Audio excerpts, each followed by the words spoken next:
everyone. Welcome to OnlyRoofers podcast. Today we have our guest Genaro and our co-host Vince Lefton here to kick things off. Hi, Genaro. How's it going? Good. All good. Yeah. So talk to us. Tell us a little bit about yourself. Who are you? Where are you from? Well, I am from San Antonio, Texas. I've been in the industry since 2004. This is my 17th year in business. I started when the industry was a lot different than it is today. As you know, everything has evolved significantly in the last 17 years, or even before that. So you survived 08. I did. Can we talk about that? Yeah. As a matter of fact, it was a bit of a shock to me.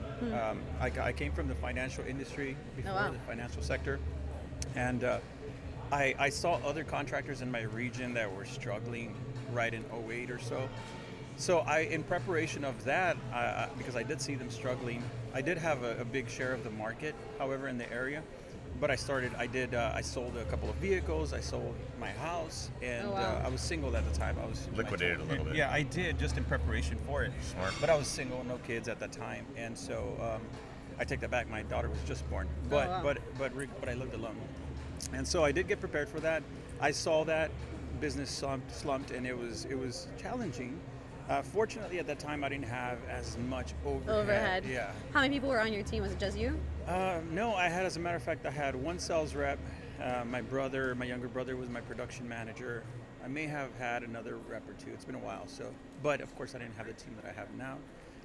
But yeah, it was a bit of a shock to me. Well, not to be sorry, you can go ahead. No, but at 17 years, a lot of guys we have on here, that's a long time to be in an industry, right? To go, because you look so young. And that's true, but in an industry, there's ups and downs. There's good years, there's bad years, and a lot of times people get sick of those ups and downs. People go great, then they drop real hard and they can't get back at it. What has kept you sort of, I don't want to say plateau, but like kept you consistent through those 17 years? Yeah. Maybe it's a couple things to take away for our viewers, to see what kept you there. Well, what really helped me was when I was in school initially, I was a computer science major, so I did see the future in technology.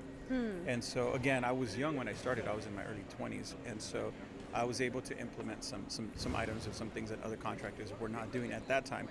My competitors at the time were older guys, 55 plus, 45 plus.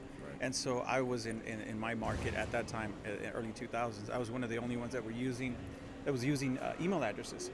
So I would email clients, some of the older clients, the generations of those times were using it for business or for school, but the retirees or the older generations weren't really using email at all. So they were impressed by that, by the use of email. But again, wow.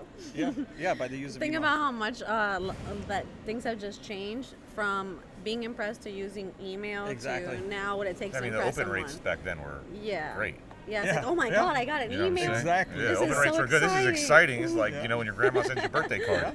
Yeah.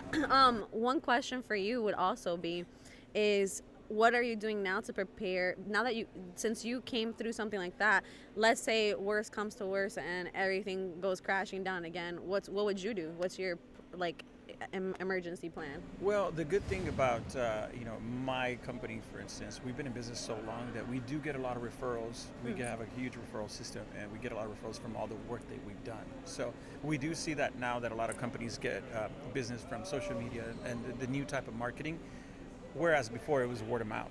And so I have experience with that as well. So if for any reason there was a slump, if for any reason social media was shut down for whatever reason, I think I can go back to what I have experience with. Would you use technologies again in a different way? Maybe to get to those consumers, if there was a downturn or so on, the way you did before? I mean, email's not the way it was in the way, I get it. Yeah, what would you do? But maybe something new. Is it social? Is it TikTok? Whatever it may be.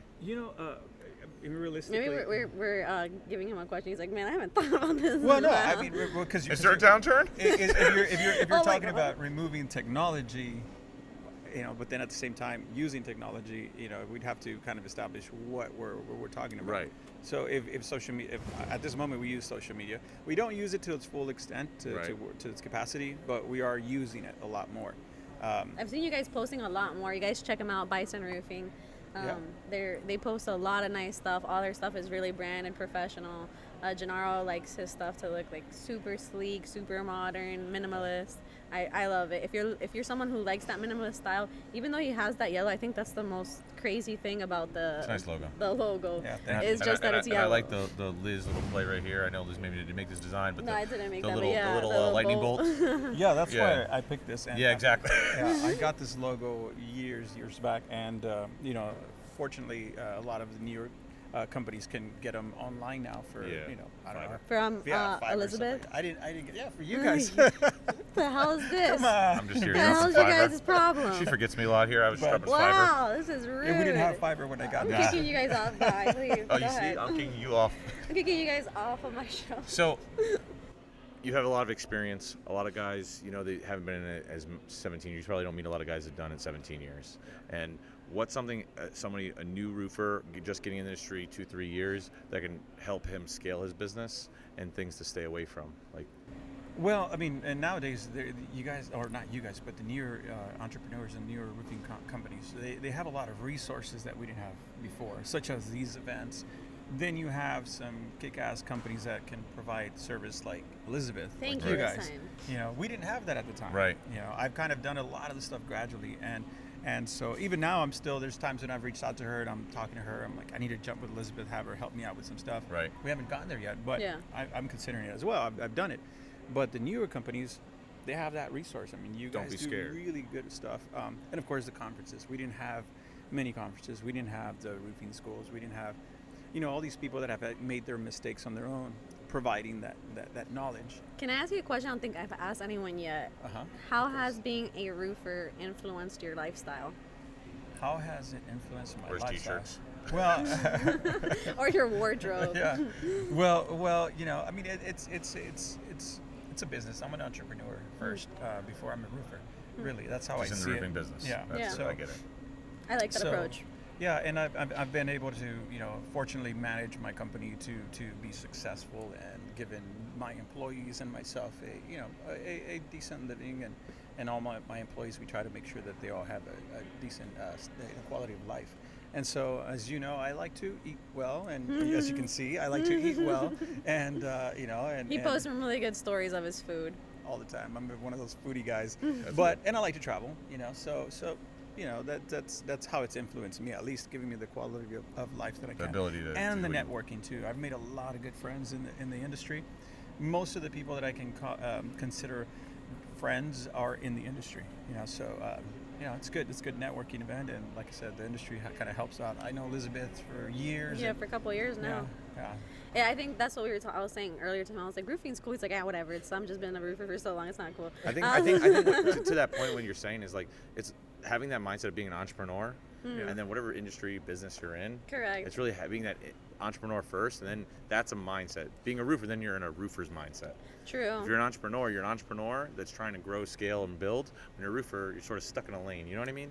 Well, also you don't have to worry about identity of just if a job goes wrong or just so much of the craft itself. You can Right. identify yourself as a business person. As a business person, it allows you to be more flexible a lot quicker. Whereas if you feel like you're married to something of being a specific way, Right. and that's the story you're telling yourself, it's a completely different story. Yeah. No, I like again, entrepreneur, being a business owner, whether you're selling roofs or coffee or tacos, It's as a long mindset. as long as you're giving a good product or service, and you feel like you're doing a service for your customer or clientele, give the best tacos out there, and be successful at it. So.